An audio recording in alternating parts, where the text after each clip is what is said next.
What's up YouTube, it's Spaceman Kim with Spaceman Aquatics bringing you another video on today.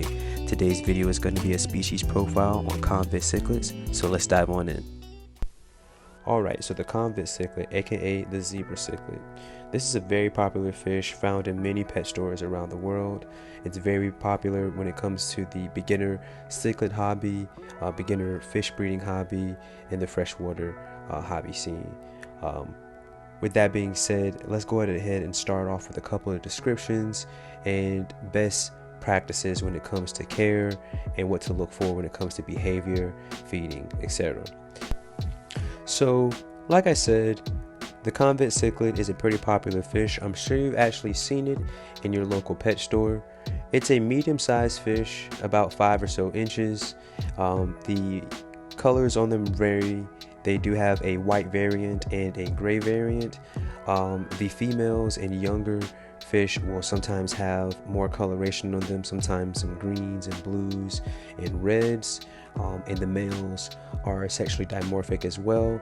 They look slightly different than the females in the way that they get slightly bigger, and they also develop a hump on the front of their head, much like other cichlids.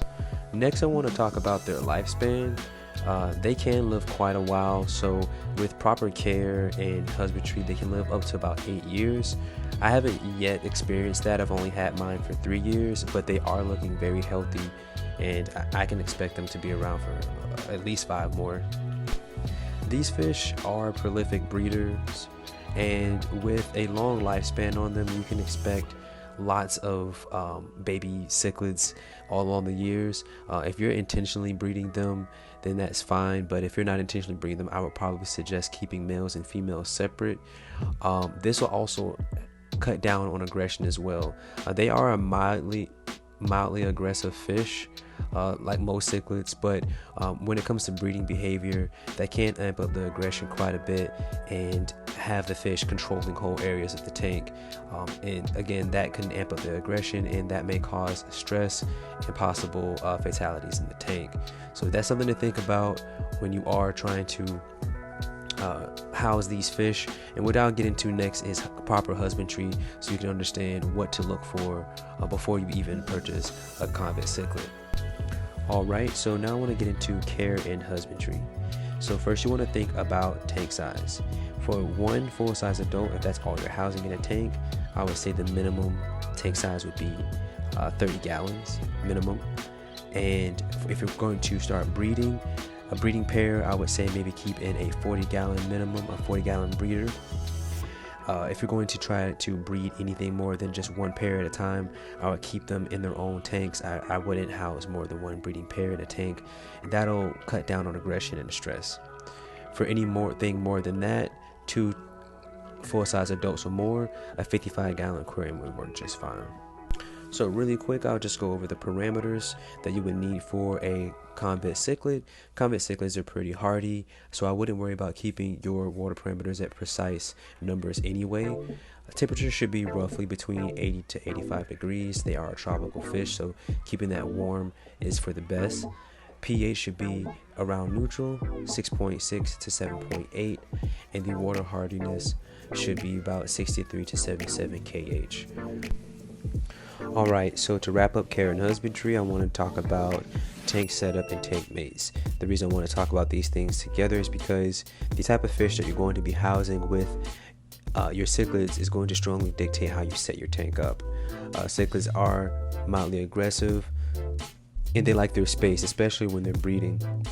So you want to think about having lots of hiding places, such as caves, possibly made out of piping, like PVC piping, or lots of driftwood, rocks, and keeping it mildly to densely thick with foliage.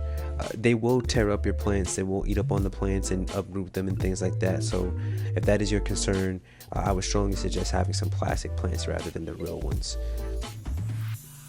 So convicts can be housed with pretty much any Central or South American cichlid. I happen to have mine housed right now with a red devil and a firemouth cichlid, so they can hold their own being housed with any Oscars, green terrors, Jack Dempseys, or Texas cichlids, just to name a few. I would also suggest possibly having some dither fish to keep them out of their caves, such as silver dollarfish. Plecos will actually work just fine, and you could possibly think of housing any red tail or rainbow sharks in the tanks as well. I want to wrap up this species profile by going over what I feed my cichlids. This is going to be highly subjective, as this is what works for me, and what works for your fish may be different. So to begin, I feed my fish a mixture of flakes, fortified cichlid pellets, and dried shrimp, as well as dried bloodworms. I also occasionally give them freeze-dried or frozen bloodworms or brine shrimp, and as a treat I will also give them algae wafers, or sometimes bits of like cucumber to add to the tank as well. They will occasionally get some live food, but I don't try to do it as much because it tends to get them in a frenzy, and I don't want to cause too much aggression. And by live food I mean ghost shrimp from time to time, and then sometimes I'll feed them live guppies. With that being said, this was my species profile of the Convict Cichlid. Hopefully I encourage you all to go out and buy a Convict Cichlid of your own, possibly your first cichlid. It's a very great first time fish in general, so I highly would suggest it. So if you like videos like this and you want to watch more, I have a species profile on the beta, so please go to my channel and comment, like, and subscribe if you like these type of videos. I'm Spaceman Kim with Spaceman Aquatics, and I'm out.